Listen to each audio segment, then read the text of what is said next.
Bonjour, bienvenue sur Hightech Out. Aujourd'hui, je vous présente les ASICS GL Fujitra Bucco 3. Ce sont des chaussures de trail. Ce sont d'ailleurs les premières chaussures de trail que je teste sur Hightech Out.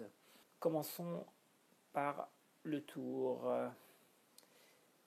D'abord, la tige, constituée principalement de la mèche, une mèche que j'ai trouvée solide, résistante, bien faite.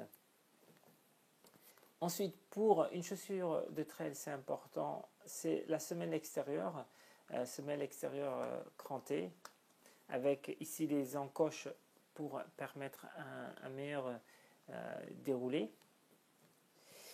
Nous avons, c'est la technologie utilisée chez ASICS pour participer à l'amorti, le gel, donc la techno propriétaire de la marque. Ici, nous voyons une partie de la gel au niveau du point d'impact. Il y en a aussi à l'intérieur de la chaussure, mais je ne peux pas vous montrer où. En tout cas, ici, on voit une partie de ces gels qui est faite à base de silicone. Autre point à montrer, un petit détail, ce sont que j'ai trouvé sympa, c'est cette poche qui permet, et ça c'est très pratique, que ce soit pour une chaussure de route et encore pour une chaussure de trail. Ben, cette poche, elle permet de, là, si je fais mon nœud, elle permet de loger les extrémités des lacets.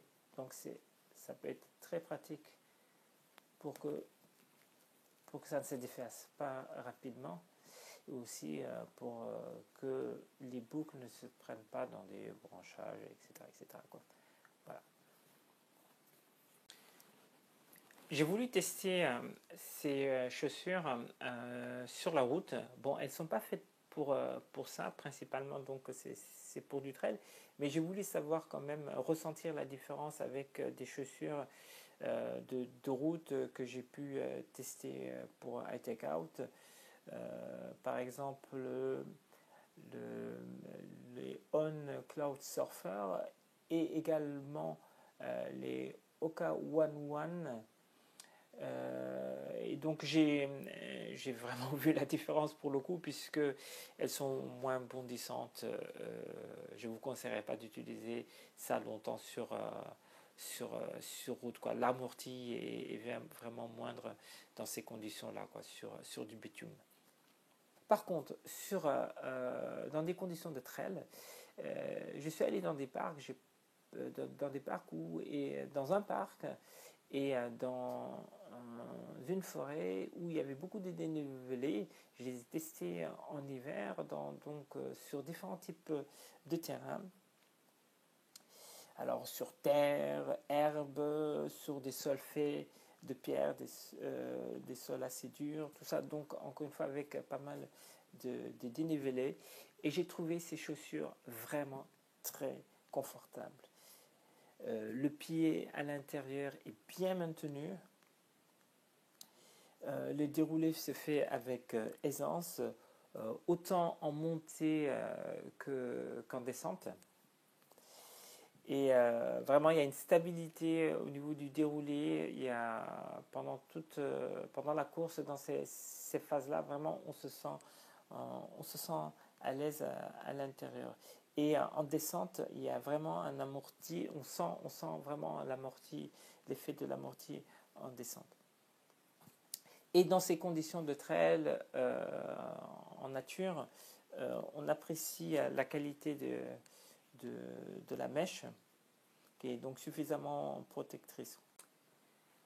Globalement, j'ai trouvé ces chaussures très fiables. Le pied à l'intérieur se sent bien protégé.